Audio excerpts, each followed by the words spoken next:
Thank you again, Dr. Mester, and it's a pleasure, great honor to receive the inaugural 2021 first IUPAC Analytical Chemistry Medal. It's an extremely honor and a pleasure. I've been associated with IUPAC for 3 decades, and I'm really thank you for this extreme recognition. It's a great pleasure. So I'm coming from San Diego, UC San Diego. I had a long career of 4 decades when I traveled from my PhD in Israel to postdoc in Wisconsin, then academic career in New Mexico, Arizona, and the past 12 years in University of California. So today we'll talk about how the evolution of my research of electroanalytical chemistry from the bench, from the beaker, to the skin, to the body, to the mouth. So if you look at my journey, it was a fantastic journey of 4 decades. And during this journey started with a big electrode in the late 70s, dropping mercury electrode. And now after 4 decades, we put a flexible electrode on the skin and measure sweat. So this was a fantastic journey. So, and this reflects the evolution of the electrochemical device over these 4 decades, from again dropping mercury electrode, rotating disc electrode in the 80s to more disposable electrode and now wearable sensor. So this was amazing evolution. And you can reflect it in the case of glucose for diabetic. When I started in the 70s, diabetic testing was done in the bench, in the lab, this benchtop instrument. Later in the late 1890s, this came the strip, disposable strip. And now we are dealing with this CGM, continuous glucose monitoring. So it's really moving from the bench to home testing into the on-body testing.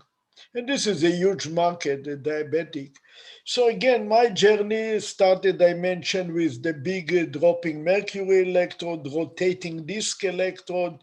This was all in the late 70s with big instrument. You can see this beautiful picture and me and a postdoc. This is 1979, where this was in Buffalo in Stan Bruckenstein lab. We have a big electrochemical analyzer with recorder, and now all the instrumentation, this is last year, everything is on a chip, that you have all these techniques that in the big instrument now you can carry in your pocket.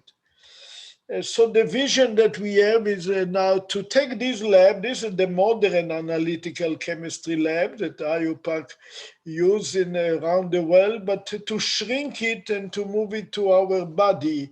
So can we shrink this entire lab with all the benches and instrument to our body, to have a lab on the skin or in the mouth? So can we place this entire clinical laboratory on our skin or all our inside our mouth, what we call a lab on the skin? So if you opt to visit me in my lab, you see this mannequin in my lab with many, many sensors on a variety of form factor, on the skin, on glove, on the textile, on ring, on glasses.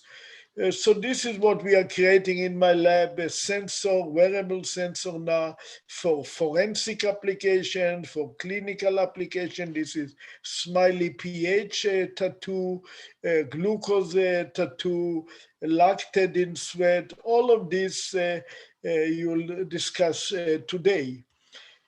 So this is part of the digital revolution about 20 years ago with the smartphone. So we see a lot of gadget and digital device that allow us to monitor fitness, performance, and more recently, wellness and nutrition. And the goal of this device to have a continuous monitoring 24/7, all day, any place.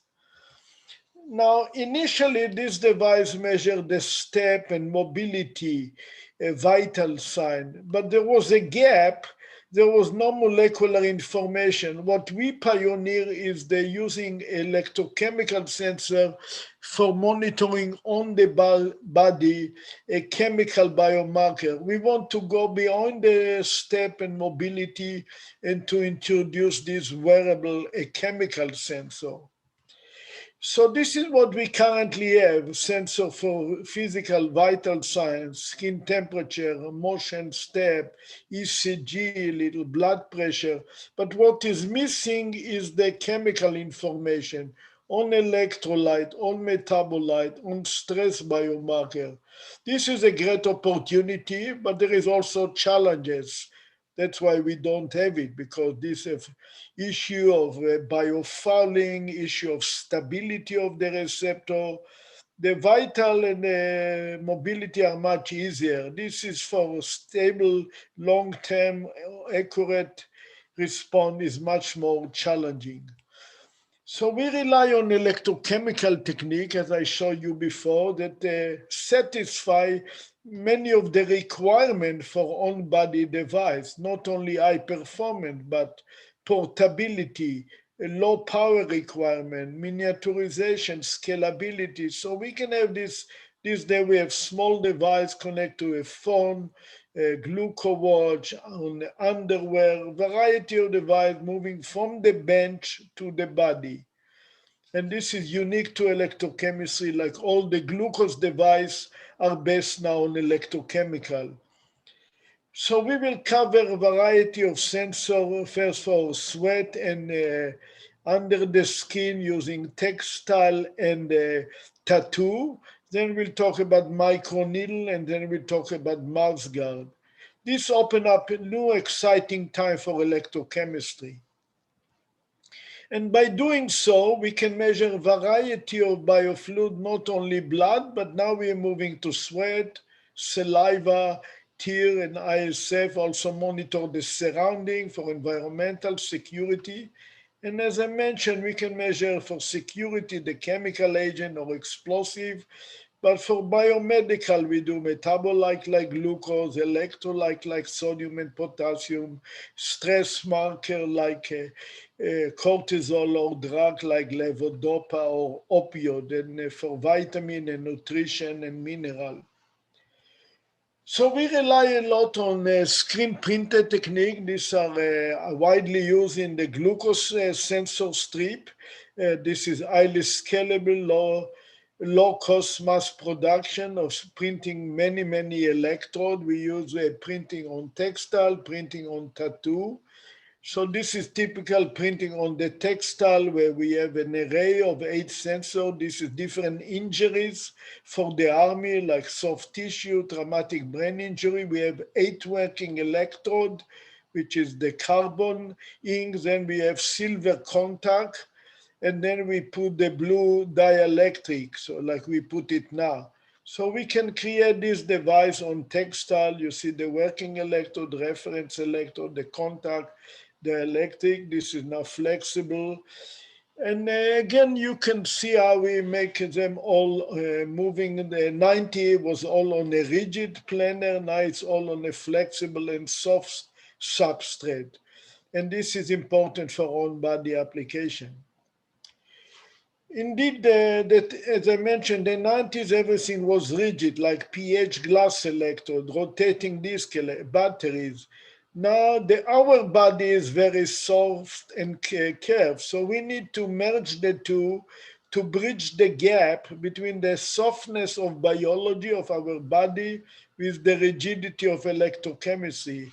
So this is what we are developing, new material, so we can have devices that can stretch and bend and fall and even self-repair. So we make this printed electrode on textile that by combining new material, new ink, and new structure, we can get a device that can stretch and even self-repair. And this is done by developing new electrode ink, not only carbon, but also we put elastomer. So we tailor-made the ink to allow this to stretch them. Also, you see this serpentine structure. The structure can also be stretched when you unwind it like this. So again, we print many of these electrodes. You see the serpentine structure here or here, but also the material can stretch because of the ink. You can see it in the next video where you take this on a tattoo paper and we stretch it and stretch it to 200, 300%. We can twist it and then we keep the amazing conductivity. So we can push it to the limit as you expect on the body. So on the body, you expect a lot of strain, a lot of mechanical deformation. So with our devices now, we can stretch it all the way to 500%. Again, we combine two levels of stretchability of the electrode, the structure, the serpentine, and then the material. So initially the structure is unwinding and then with the material. So again, we have a lot of elastomer in the ink like polyurethane or Ecoflex or carbon nanotube.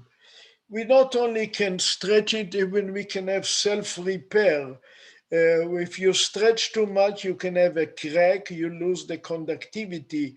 But we incorporated this magnetic particle in the ink, so as soon as you have a crack, it's a magnetic attraction and it's self-repair.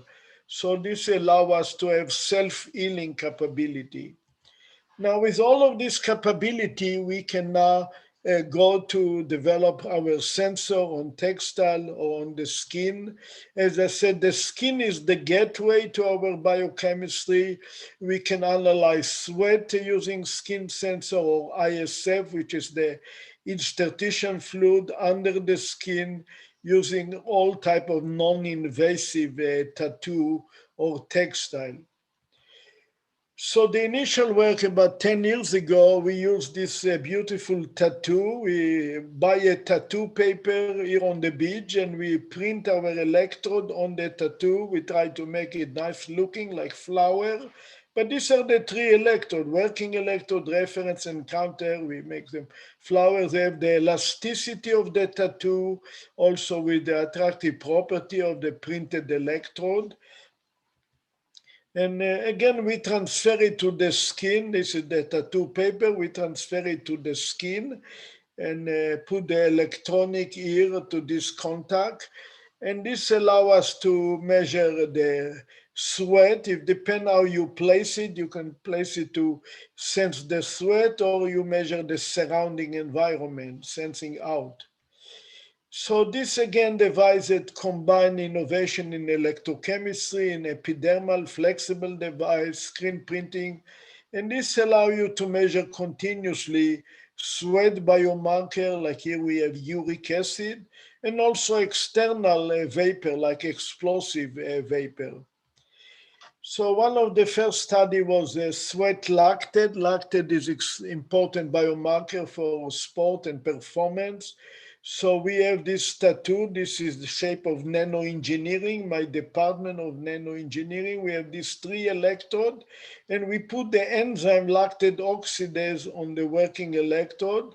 This is in vitro testing, and this is on the body, where you exercise and you get your sweat after 10 minutes, and then you see the profile of lactate reflecting your performance level, your fitness level. Again, the enzyme gives you selectivity. Without the enzyme, you don't see any response. So then we moved to glucose 6-7 years ago. Glucose is a huge market for diabetic. We can measure glucose in sweat and glucose in ISF. Again, to go to non-invasive monitoring, like this tattoo published in Analchem 2015, where this allows you to extract the ISF, what they call reverse iontophoretic, for 2 minutes, and then we measure. So after the big lunch that I ate, we extract the ISF for 2 minutes and measure the glucose in the ISF using the enzyme electrode, the glucose oxidase. So this is the tattoo that I showed you before. This how it looks on the skin. This is from the Austria Technische Museum in Vienna. You see, it was an exhibit 5 years ago that displayed the future testing. But overall, we print on the tattoo paper and we transfer it to the skin. We peeling the protective layer. This already have the enzyme. This is in slow motion. And this can be now done on the skin, measure non-invasively the glucose in ISF. So we remove the protective paper. Then we put here the electronic, will be reusable with magnetic connection.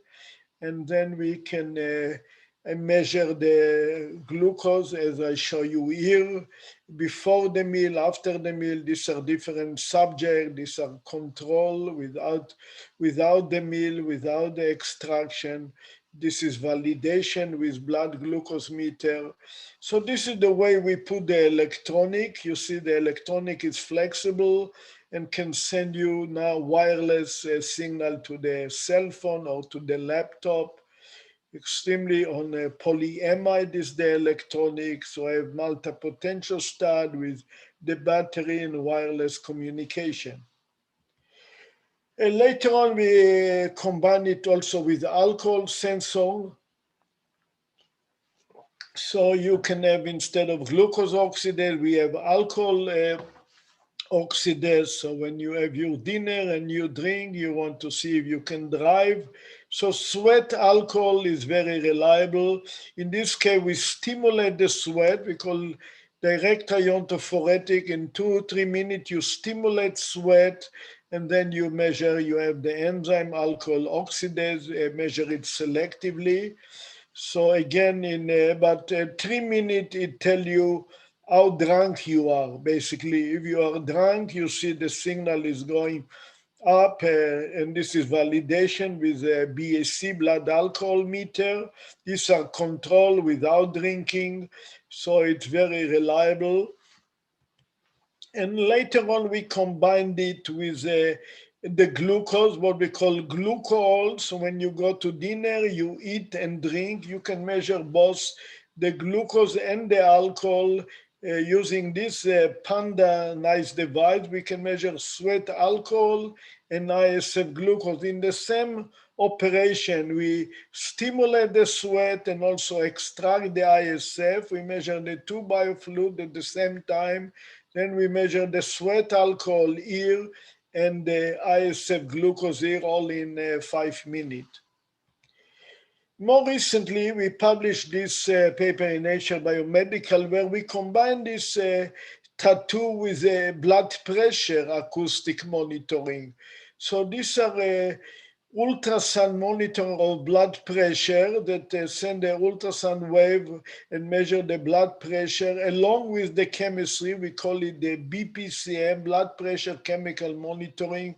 So you have different daily activities that are affecting blood pressure and chemistry, like caffeine. Caffeine increase your blood pressure. You can detect it, or you can do exercise, lactate, changing with the weightlifting, also the blood pressure. So here is example where we measure simultaneously lactate during the exercise. You start to exercise, you see the lactate. At the same time, you see the blood pressure is changing. Before the measurement, during the measurement, blood pressure is up, and then after the measurement. So we simultaneously measure the chemistry, like the lactate or glucose, with the blood pressure, and you see the validation with the lactate meter and the commercial blood pressure meter. So it's a single tattoo, about 1 inch square, that can do both of them, blood pressure and biomarker monitoring. We also introduced this tattoo that measure chemistry and ECG. This was the first example of to do vital sign like ECG and chemistry. So you see the electrochemical sensor in the middle and the ECG electrode on the side. This is how we print all of them. And then we measure simultaneously the ECG while you exercise, at the same time you measure your lactate. These are different subjects. You see subject 2, subject 1, and you see there is no crosstalk between the two sensors. The electronic do both of them, and you monitor simultaneously vital sign and chemistry on the same tattoo. We also are doing different accessories, sensor on glasses, where you have a big kind of fashion glasses. We put on one side, we have a potentiometric sensor with the electronic PCB. Other side, we have the enzyme with amperometric. So here we have the enzyme with amperometric. Here we have the potentiometric with electrolyte, potassium. You can see the potassium response and the lactate response. So this is done on these nice glasses.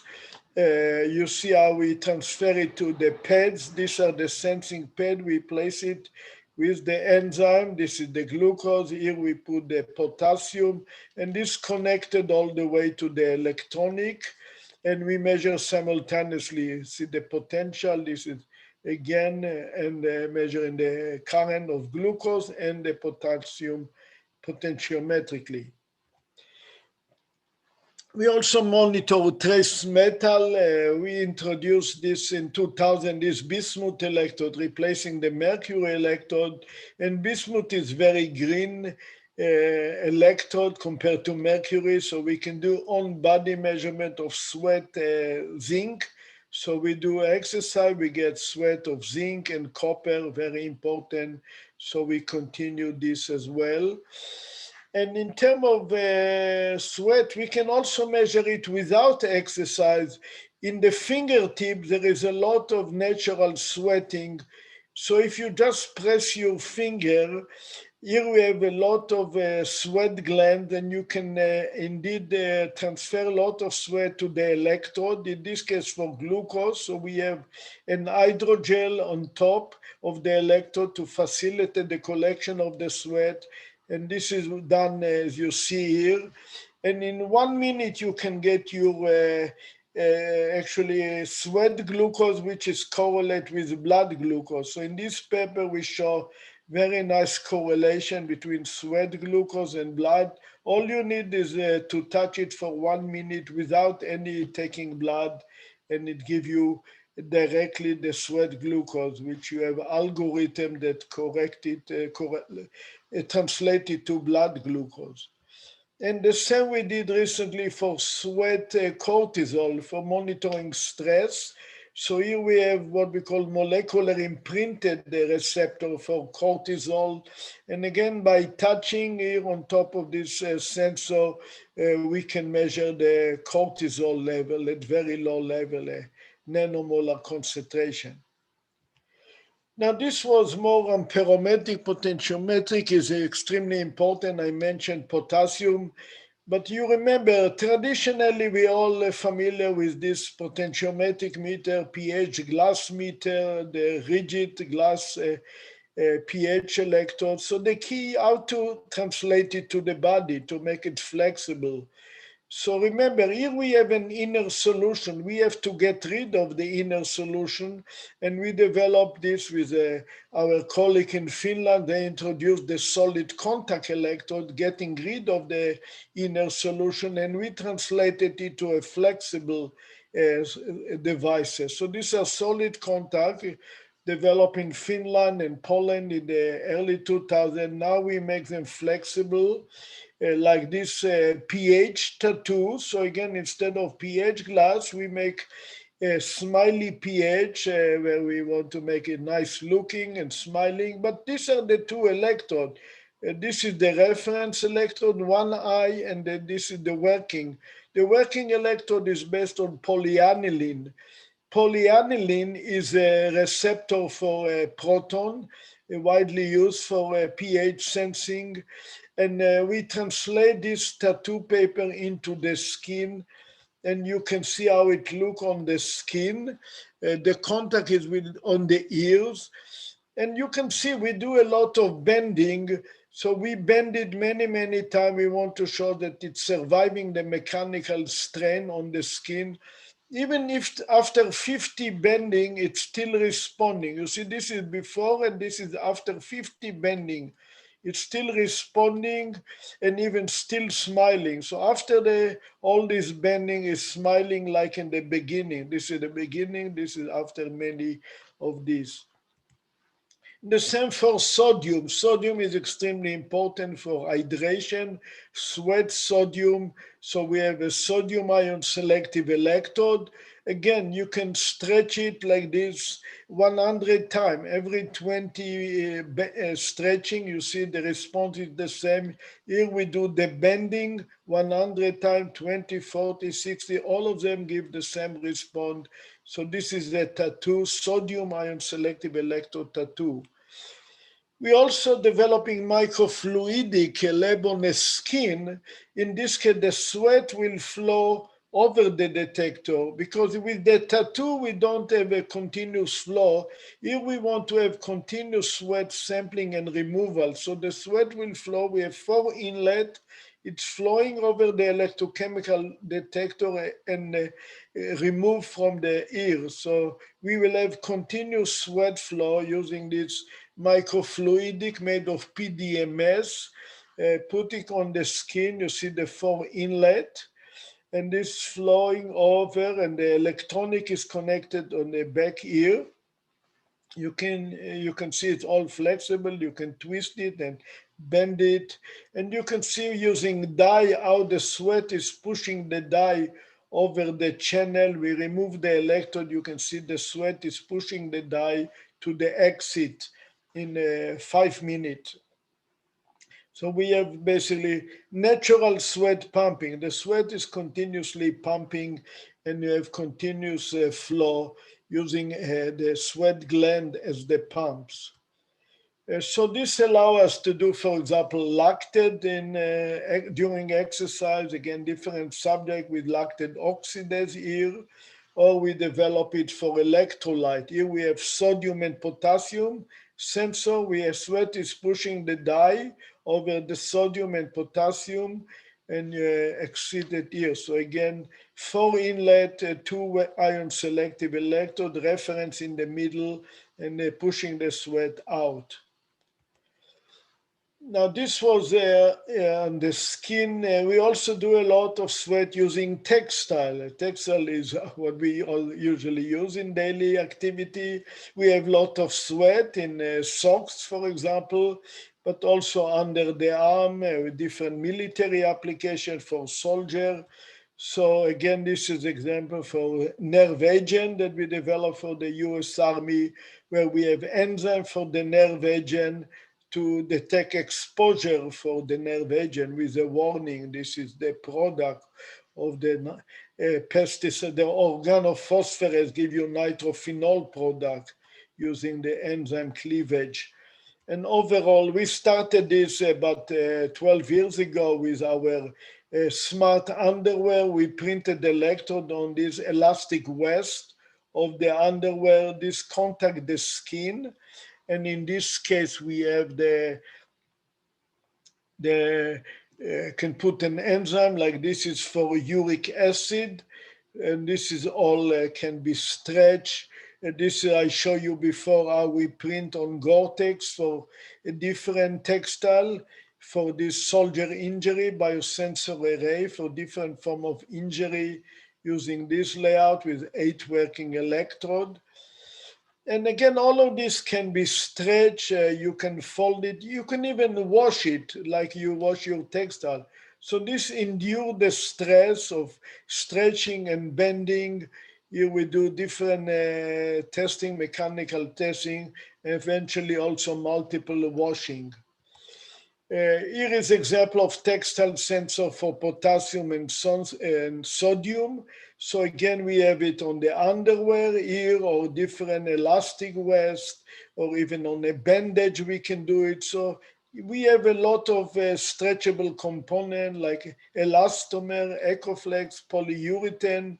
You can see again the serpentine design which allow you to stretch. So here we stretch it with the serpentine design. You see the potassium and sodium electrode with reference in the middle.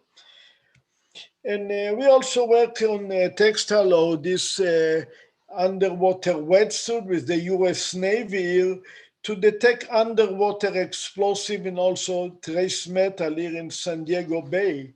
So there's a lot of interest for the Navy to detect underwater explosive, protective the Navy boat. So we developed this voltammetric sensor on the wetsuit. They can see the peak of TNT or a trace of copper. I mentioned we can print on the bandage for the wound healing. So we put, for wound healing, it's extremely important to measure the pH of the wound. Is extremely related to the condition of the wound. So you can see the response of the pH sensor with bending the bandage 100 times and the repeatability. So this is again the polyaniline. We also did it for uric acid. Uric acid is also extremely important biomarker for wound. So we have enzyme uricase that can measure the uric acid in the wound. We also use the bandage for screening of cancer, like a melanoma. In melanoma, there is an enzyme tyrosinase expressed. So we want, when you go to dermatologist, to test for potential presence of melanoma mole. So we immobilize the substrate catechol, the substrate of tyrosinase. So in case of melanoma, the tyrosinase will convert the catechol to benzoquinone, and then we can measure the benzoquinone product. So we apply negative potential to detect the product. So this is quick screening. When the doctor take a biopsy also, you can also measure in 2 minutes the potential presence of this melanoma biomarker. As I mentioned, we do a lot of work with the Army or the Navy to do different security testing of nerve agent, gunshot on a glove. So in this case, we use glove to swipe the surface. We do it also for drug like opioid, where you swipe the surface and then you collect it and put it with the electrode. So you have one finger for sampling and one finger for detection. And then you bring the two fingers together and you do the measurement directly. There is a conducting ionic liquid to connect, so you can do what we call chemistry, the touch, detecting explosive residue, nerve agent, gunshot residue. This is the example of the nerve agent, like pesticide. So you see, we printing this on the glove, on the finger. These are again serpentine shape. To have the electronic is on the ring. We bring the ring here, and these are the electrode with the enzyme for the nerve agent. This is the collection finger. Then we bring the two finger, and then we measure the nerve agent. We have the enzyme here, organophosphorus hydrolase. You can see the response of the product, the nitrophenol. So the vision is to develop complete lab on a glove with multiple fingers to detect a drug, explosive, gunshot residue.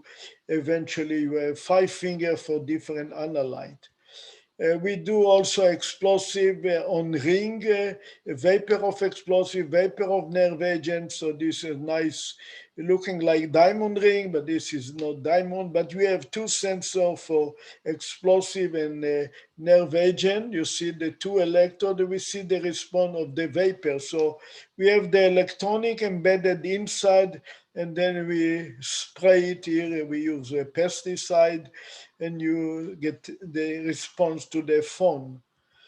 We can also go under the skin, what we call our microneedle lab under the skin. Here we can monitor multiple biomarkers, and it's all assembled. So these are 12 different sensors individually addressable for multiple ISF biomarker.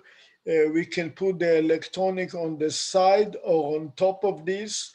And this is now assembled like this. Here is for diabetics, several diabetic biomarker, 4 electrode, and you assemble, this is our center on wearable sensor, but you can see how we have mechanical assembly. This is on the skin, the microneedle, This is the electronic interface. Here we have the battery, and this is the enclosure, the cover. And again, we started this 10 years ago doing this glucose microneedle, putting an enzyme, glucose oxidase, in the carbon pairs. Got very selective response, no interference, nice linearity. The goal is to develop this, show last year in Analchem, multiple diabetic biomarker like glucose, ketone, alcohol, and lactate. And this is one of our spin-off company, BioLink, that now try to commercialize this glucose sensor, similar assembly, the microneedle, the electronic, and the batteries. We're putting a lot on the mouth also, and saliva biomarker, putting all the electronic in the mouth. You can see wireless. We put the saliva to test it for a gut disease, for uric acid, for the gut disease. You can see wireless transmission here to the phone or laptop, response of the enzyme. And now we are integrating everything here with Xerox Spark, our partner. Everything is sealed, no toxicity, no leaching. We also address the energy demand. This device needs the energy. Instead of battery, we try to develop biofuel cell to harvest energy. We using sweat as a source of energy, sweat lactate. So we use sweat or glucose. Here we have a lot of sweat, so this is a big biofuel cell. It's actually acting as a self-power sensor because the power is proportional to the fuel, in this case is glucose. So, and it can power different devices like watches or LED, and it all can be stretched. We can push more power, few milliwatt. You can see here, this design can get 2-3 milliwatt power and LED upon stretching using the sweat biofuel cell. And more recently, we combine it with energy storage, where we have on top of the biofuel cell, we have a supercapacitor that can store the energy. In this case, we have the both harvesting on one side and storage on the other side. You can see the biofuel cell and the supercapacitor here on top. You can see it also twisted and see the biofuel cell. So we have hybrid system. We combine the energy storage, energy harvesting. This is the biofuel cell on the skin side. And you can see the serpentine structure. You can stretch it and bend it. And overall, the goal, this is flexible batteries that we are also develop, but not lithium, but the zinc oxide batteries. The goal of this is to develop a complete system with a grid that can combine multiple parameters. You can have harvesting by biofuel cell, bioenergy or mechanical energy, and also storage by flexible battery or a flexible supercapacitor. So we call it a microgrid, wearable grid that you always have energy. It's a biochemical energy, piezo energy, and you can store it with supercapacitors. So we have multi-model all on a textile. So this comes at the end of my talk, about 40 minutes. I hope I gave you a flavor that this is a new exciting area of analytical chemistry, electroanalytical chemistry. We're moving in the lab onto the skin, and this gives you a lot of new insight into your wellness, nutrition, and health and security, opening a lot of new biomedical and fitness and wellness opportunity. This was possible only by my many student, postdoc, very dedicated group, but 30, 35 people. This is before the pandemic. We have a new picture from during the pandemic, the same smiling people, but now in a virtual meeting. So hopefully we are now going back to open meeting and we meet again. So again, this is I have over 400 students and postdoc over the year. Many of them are well-known analytical chemists from Arben Mercocci, Dermot Diamond, Lucio, people from all over the world, Yualin, Karen, Wei Gain, Caltech, Our the World. This is a reunion. Last year we meet in the Czech Republic with many of my former students. You can see Emil Palacek, who passed away, Gustavo Rivas, Susana Martin Pumera, all very dedicated in the reunion. So again, it's been a pleasure. Thank to IUPAC again for the recognition and for all the continuous support and my involvement over the year. Thank for my student postdoc, the funding, and my collaborator. And thank you very much. Thank you again. A great honor to receive the medal from IUPAC and to be the first one. Thank you again, and we'll see you soon in person. Thank you.